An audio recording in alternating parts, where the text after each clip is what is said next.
Assalamualaikum warahmatullahi wabarakatuh. Mari kita mulai pelajaran pada pagi hari ini dengan bacaan basmalah. Bismillahirrahmanirrahim. Saya absen dulu ya. Apakah ada yang tidak masuk? Alhamdulillah nihil. Baik, di pertemuan kali ini kita akan membahas tentang perkembangan peradaban Islam pada masa kejayaan. Apa sih tujuan kita membahas ini? Tujuan kita membahas ini untuk mengetahui bagaimana perkembangan peradaban Islam pada masa kejayaan tersebut. Membahas tentang masa kejayaan Islam.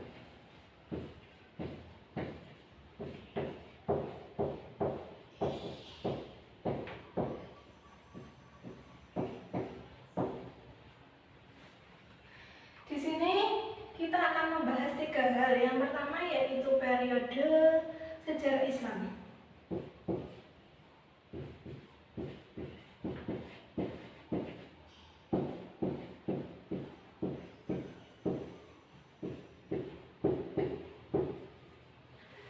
Dalam periode sejarah Islam ini dibagi menjadi 3 periode, yaitu yang pertama periode klasik,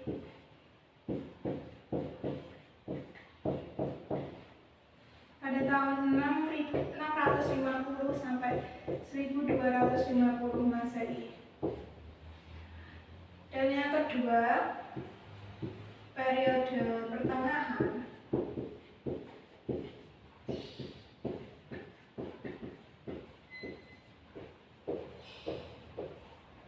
pada tahun 1250 sampai 1800 Masehi.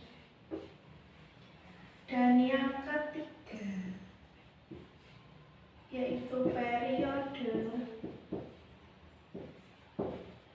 modern pada tahun 1800 sampai dengan seterusnya.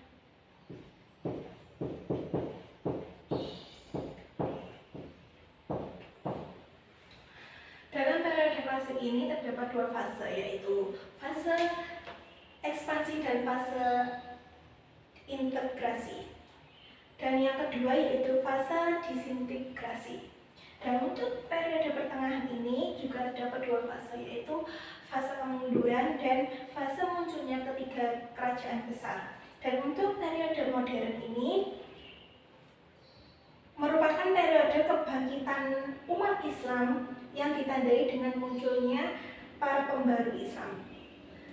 Yang kedua yaitu masa kejayaan Islam.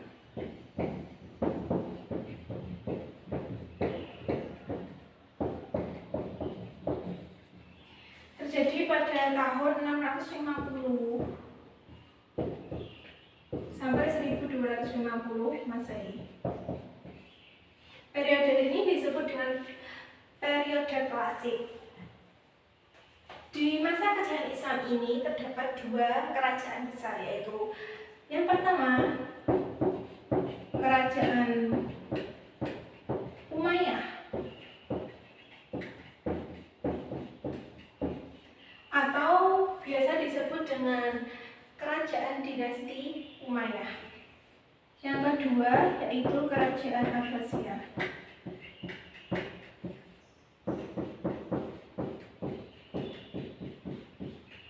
Atau biasa disebut dengan Daulah Abbasiyah atau dinasti Abbasiyah.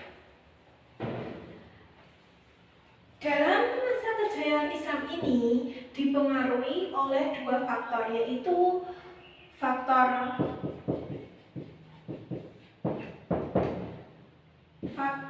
internal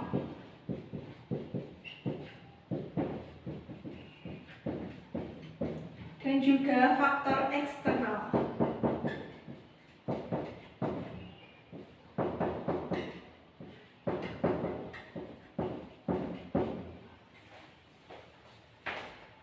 Dalam faktor internal antara lain konsistensi dan istiqomah umat Islam kepada ajaran Islam. Kedua, ajaran Islam yang mendorong umatnya untuk maju. Yang ketiga, Islam sebagai rahmat seluruh alam. Yang keempat, Islam sebagai agama dakwah sekaligus keseimbangan dalam menggapai kehidupan duniawi dan ukhrawi. Dan untuk faktor eksternalnya, yang pertama, terjadi asimilasi antara bangsa Arab dan bangsa-bangsa lain yang lebih dahulu mengalami perkembangan dalam ilmu pengetahuan. Pengaruh Persia pada saat itu sangat penting. Persia banyak berjasa dalam bidang pemerintahan, perkembangan ilmu filsafat dan sastra. Dan untuk yang kedua, gerakan terjemahan pada masa periode klasik, usaha penerjemahan kitab-kitab asing dilakukan dengan giat sekali. Selanjutnya, tokoh masa kejayaan Islam.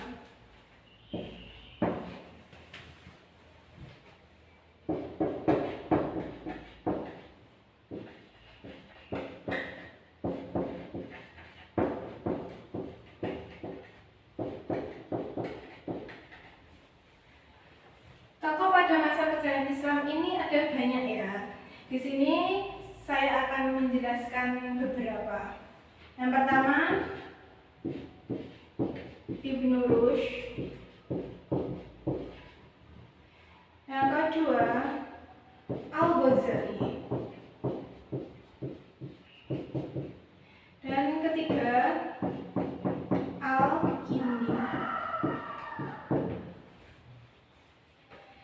Ibnu Rushd, nama lengkapnya Abu Walid Muhammad Ibnu Rushd, lahir di Cordova atau pada saat ini Spanyol pada tahun 520 Hijriah dan wafat di Marrakesh atau Maroko pada tahun 595 Hijriah.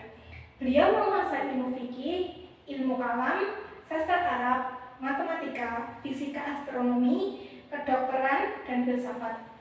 Dan untuk Al-Ghazali, nama lengkapnya Abu Hamid Al-Ghazali, lahir di desa Ghazalah dekat Tus, Iran Utara pada tahun 450 Hijriah. Beliau wafat pada tahun 505 Hijriah di Tus, Iran Utara. Adapun jasa beliau terhadap umat Islam antara lain yaitu memimpin madrasah Nizamiyah di Baghdad dan sekaligus sebagai guru besarnya. Yang kedua, mendirikan madrasah untuk para calon ahli fikih di Tus. Dan yang ketiga, menulis berbagai macam buku yang jumlahnya mencapai 288 buah mengenai tasawuf, teologi, filsafat, logika, dan fikih. Dan untuk yang ketiga yaitu Al-Kindi, nama lengkapnya Ya'qub bin Ishaq Al-Kindi, lahir di Kufah pada tahun 805 Masehi dan wafat di Baghdad pada tahun 873 Masehi. Al-Kindi termasuk cendekiawan muslim yang produktif. Hasil karyanya di bidang-bidang filsafat, logika, astronomi, kedokteran, ilmu jiwa, politik, musik, dan matematika. Dan untuk selanjutnya bisa dibaca sendiri. Apakah ada pertanyaan? Kalau tidak ada, silakan membagi kelompok untuk berdiskusi dan silakan berkumpul sesuai dengan kelompoknya masing-masing. Untuk tema diskusi kali ini, kelompok pertama berdiskusi tentang periode sejarah Islam, kelompok kedua berdiskusi tentang masa kejayaan Islam, dan kelompok ketiga tentang tokoh masa kejayaan Islam. Nanti perwakilan kelompok maju ke depan untuk presentasi ya. Saya beri tugas mengerjakan evaluasi halaman 77 A dan B, dikumpulkan pertemuan berikutnya minggu depan ya. Cukup sampai di sini pertemuan pada pagi hari ini. Semoga ilmu yang kita dapatkan bermanfaat bagi kita semua. Bila ada kurang lebihnya mohon maaf. Billahi taufiq wal hidayah. Wassalamualaikum warahmatullahi wabarakatuh.